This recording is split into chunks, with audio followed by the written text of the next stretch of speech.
Assalamualaikum warahmatullahi wabarakatuh.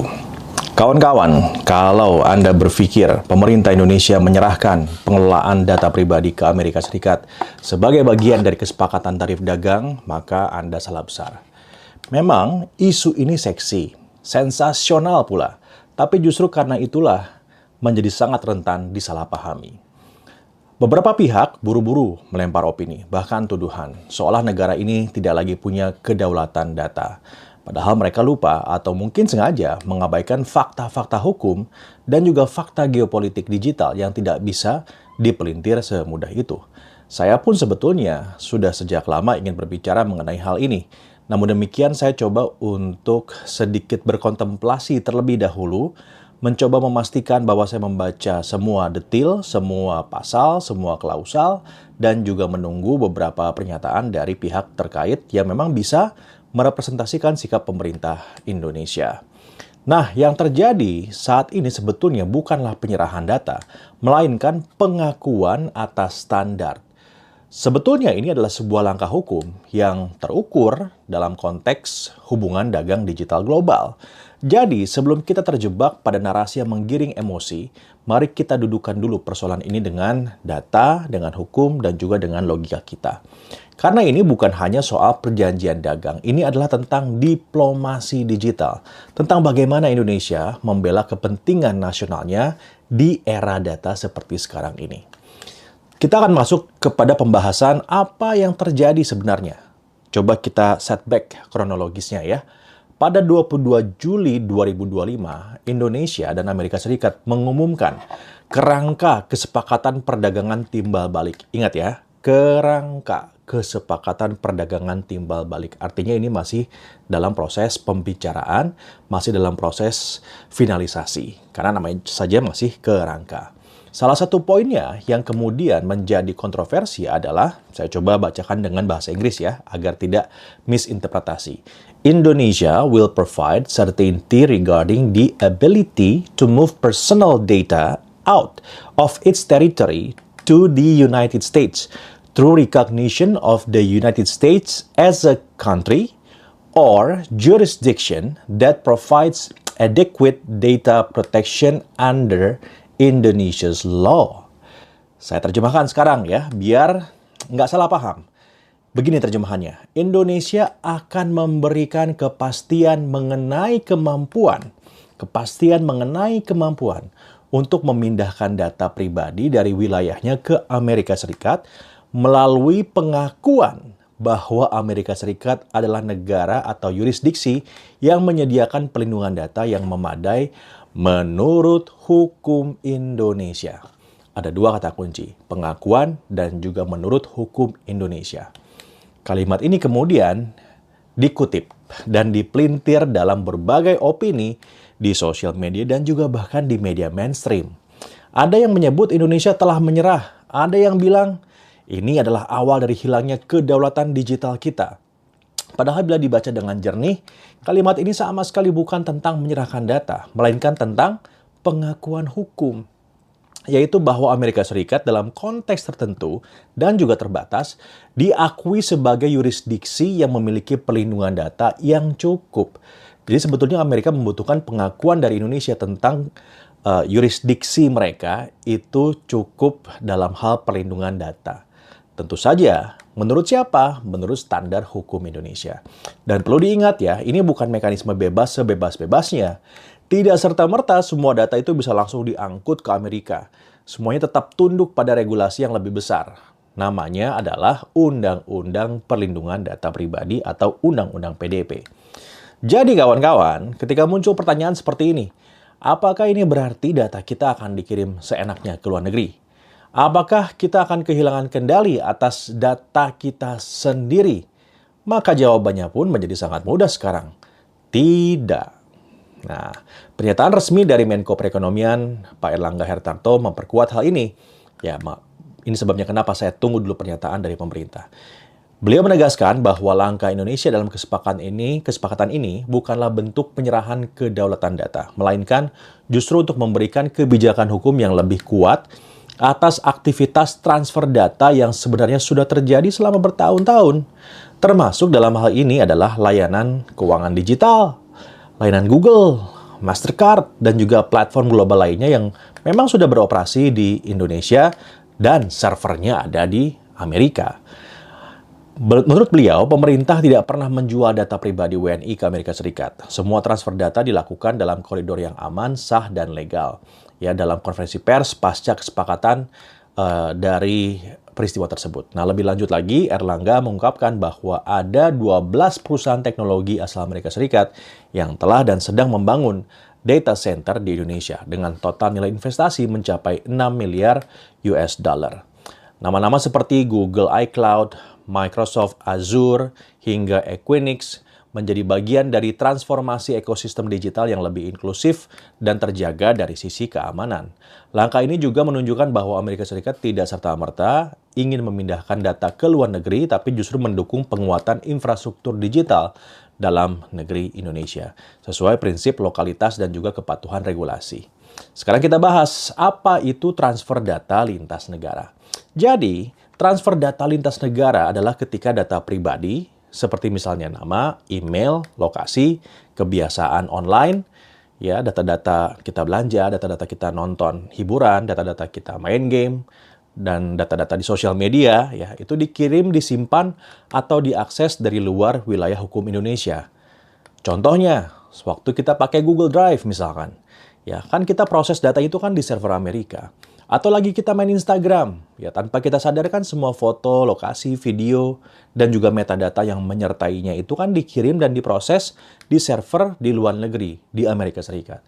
Bahkan saat kita pakai aplikasi seperti ChatGPT, data kita pun bisa masuk ke sistem pemrosesan di pusat komputasi di Amerika Serikat atau di Eropa. Artinya, proses transfer data ini sebetulnya sudah lama terjadi. Kita ini semua sudah hidup dalam ekosistem global data selama bertahun-tahun. Bukan hanya Indonesia ya, tetapi juga semua negara di dunia ini. Bahkan tanpa kita sadari, dan ini agak ironis ya, sebagian dari pihak yang hari ini paling nyaring menggiring opini bahwa pemerintah menyerahkan data ke Amerika, justru selama ini yang telah lebih dulu menyerahkan datanya sendiri tanpa sadar, tanpa syarat, kepada berbagai platform global yang dipakai setiap hari.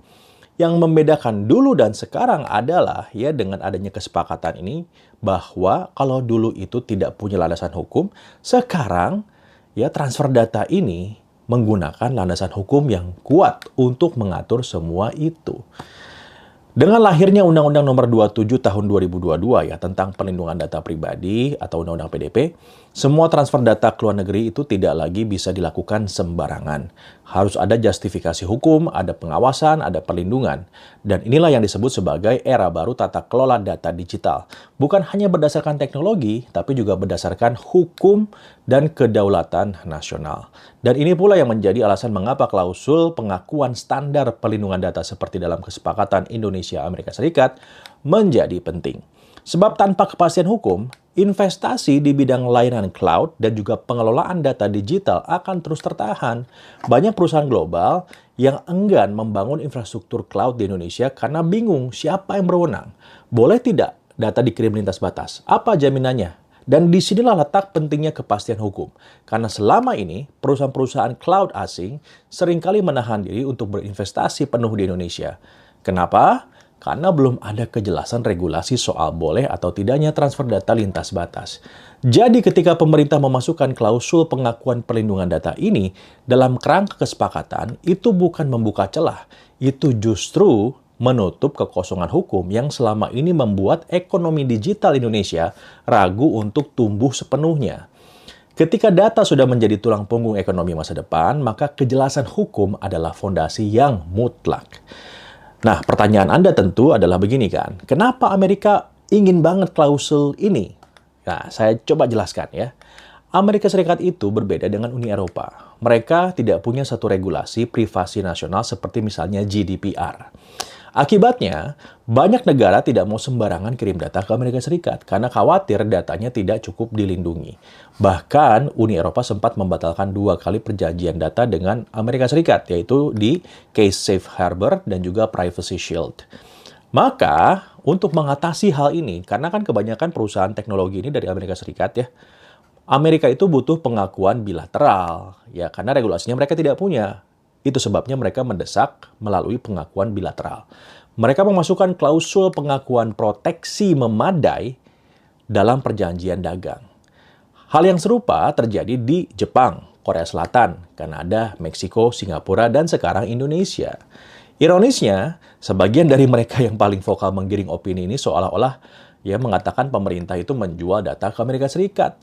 Padahal, mereka sendiri atau kita sendiri sebenarnya yang telah lebih dulu secara sukarela mengirimkan data pribadi kita secara sukarela lewat aplikasi-aplikasi yang kita gunakan setiap hari dari Google, Facebook, TikTok, hingga berbagai layanan cloud asing. Lalu kenapa sekarang malah jadi rame? Padahal yang sekarang ini justru dilegalisasi atau ada dasar hukumnya. Apa coba motifnya? Ini yang patut kita pertanyakan. Tanpa protes, tanpa pertanyaan, kita melakukan semua itu kan sekarang ini ya. Bahkan Anda pun protes di platform yang berasal dari Amerika Serikat, yang pengolahan datanya dilakukan di Amerika Serikat. Kan semua protes, semua bising ini adanya di mana coba? Ya di Facebook juga, di Instagram juga, di X juga, di TikTok juga, di YouTube juga. Semua platform yang sampai sekarang servernya masih ada di sana. Lah kok protesnya lewat platform yang sama? Gitu kan, ini lucu ya. Tapi nggak apa-apa, ayo kita sama-sama pahami, kita sama-sama pelajari dengan pemikiran yang terbuka. Nah, sekarang saat pemerintah sudah menyusun pijakan hukumnya agar lebih tertata, jangan justru malah dihujat. Ya, dikawal perlu, tapi jangan dihujat. Karena urgensi utama dari klausul ini adalah menciptakan kepastian hukum. Selama ini banyak perusahaan teknologi global, khususnya penyedia layanan cloud computing dan juga data center, kayak misalnya AWS, Azure, dan juga Alibaba misalnya, atau Alibaba Clouds enggan berinvestasi penuh di Indonesia karena ketidakjelasan posisi hukum mengenai transfer dan pengelolaan data lintas negara. Dengan adanya pengakuan formal terhadap standar negara tujuan, dalam hal ini Amerika Serikat, Indonesia itu memberikan sinyal positif bahwa regulasi digitalnya siap menyambut investasi jangka panjang yang berbasis data. Nah, sebetulnya apa sih kata Undang-Undang PDP kita? Inilah titik baliknya ya. Selama ini transfer data lintas negara di Indonesia itu terjadi tanpa landasan hukum yang eksplisit. Tapi sejak disahkannya Undang-Undang Nomor 27 Tahun 2022 tentang perlindungan data pribadi yang kemudian akhirnya berlaku 2 tahun setelah disahkan tahun 2024 kan ya. Semua itu akhirnya menjadi berubah. Undang-Undang PDP memberikan kerangka hukum yang tegas dan mewajibkan bahwa setiap pemindahan data pribadi ke luar negeri harus memenuhi persyaratan yang ketat. Di antaranya pasal 56 ayat 1 Undang-Undang PDP yang menyebutkan, nah ini pasal yang membuat Amerika kenapa memasukkan klausal tentang transfer data pribadi tersebut. Bunyinya seperti ini, pengendali data pribadi dapat melakukan transfer data pribadi kepada pengendali data pribadi dan atau prosesor data pribadi di luar wilayah hukum negara Republik Indonesia dalam hal negara penerima data pribadi tersebut memiliki tingkat perlindungan data pribadi yang setara atau lebih tinggi dari yang diatur dalam undang-undang ini.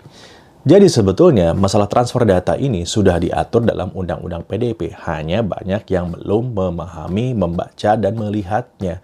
Sehingga ketika melakukan kritik kemarin, keluar dari konteks perlindungan data. Dan jika tidak memenuhi syarat tersebut, diatur pula dia secara teknis nih bagaimana caranya di pasal 56 ayat 2 menyatakan dalam hal negara penerima data pribadi tidak memiliki tingkat perlindungan yang setara atau lebih tinggi, maka pengendali data pribadi dapat melakukan transfer data pribadi apabila A. terdapat perjanjian yang mengikat dan perlindungan memadai, atau B. terdapat persetujuan eksplisit dari pemilik data pribadi. Jadi ketika Indonesia mengakui Amerika Serikat sebagai negara yang memiliki perlindungan data memadai, itu bukan berarti data bisa seenaknya dikirim keluar. Justru sebaliknya, pengakuan ini adalah bagian dari mekanisme formal agar transfer data dapat dilakukan secara legal, terukur, dan bisa diawasi. Yang sebelumnya tidak bisa diawasi. Namun satu hal yang perlu dicatat, dan saya pikir inilah masukannya catatan penting terhadap Undang-Undang PDP ini. Saya pun tetap memberikan masukan, memberikan dorongan agar ada perbaikan. Yaitu bahwa sampai hari ini Indonesia belum memiliki daftar resmi negara-negara yang diakui memiliki perlindungan data yang setara. Mengapa? Kan undang-undangnya sudah ada. Nah, ada sebabnya. karena otoritas yang diberi mandat untuk menilai itu, yaitu Lembaga Pengawas PDP, belum terbentuk. Artinya secara legal, pengakuan terhadap Amerika Serikat sebagai yurisdiksi yang adequate belum memiliki dasar formal, yang ada baru sebatas pernyataan politik dalam kerangka kesepakatan dagang. Inilah yang membuat implementasi Undang-Undang PDP menjadi krusial, kawan-kawan. Karena tanpa lembaga pengawas, tanpa aturan turunan yang menjelaskan cara menilai adequacy, maka semua komitmen kita soal perlindungan data akan tinggal janji.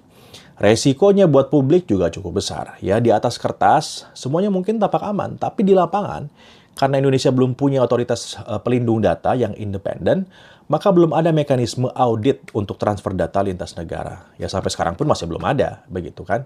Belum ada daftar negara yang diakui secara hukum, dan tanpa itu semua, siapa yang bisa menjamin bahwa data kita tidak disalahgunakan? Menurut Pratama Persada, pengamat siber dan juga ketua CISS RIC, ya, transfer data ini bukan sekedar teknokrasi perdagangan, melainkan sinyal geopolitik penting. Dan momentum ini bisa jadi peluang strategis, tapi jangan sampai mengorbankan kedaulatan digital. Ya, beliau menekankan bahwa Undang-Undang PDP hanya bisa efektif jika lembaga pengawas data segera dibentuk. Kalau enggak, maka semua komitmen perlindungan bisa jadi hanya retorika belaka. Apa manfaat kesepakatan ini buat Indonesia? Ya, Anda sudah tahu. Ya, ada beneficial atau juga manfaat dari perjanjian antara Indonesia dengan Amerika Serikat ini. Misalnya bahwa tarif ekspor ke Amerika Serikat diturunkan. Kemudian yang kedua, membuka peluang lebih besar untuk produk-produk unggulan Indonesia masuk ke pasar global. Akses pasar untuk produk pertanian, manufaktur, hingga teknologi digital yang sekarang semakin terbuka. Kemitraan strategis Indonesia dan Amerika Serikat makin erat, termasuk dalam hal kolaborasi keamanan siber, inovasi teknologi, dan juga ekosistem digital. Tapi lebih daripada itu, pengakuan terhadap standar perlindungan data juga membuka jalan bagi hadirnya investasi-investasi besar di sektor layanan cloud, pusat data, hingga riset kecerdasan buatan yang sudah saya sebutkan di awal ya, jumlahnya cukup besar. Sebelumnya, banyak perusahaan asing menahan diri karena ketidakjelasan hukum mengenai pengelolaan dan juga pemindahan data lintas batas. Dengan kesepakatan ini, Indonesia mengirimkan sinyal bahwa kita siap, kita punya payung hukumnya, dan kita bisa dipercaya. Karena di era ini, kepercayaan digital adalah mata uang baru dalam hubungan ekonomi global. Jadi ini memang soal trade-off, ya. Kita mendapatkan sesuatu, tapi juga harus membangun sistem yang kuat agar tidak menjadi pasar yang sekedar pasrah.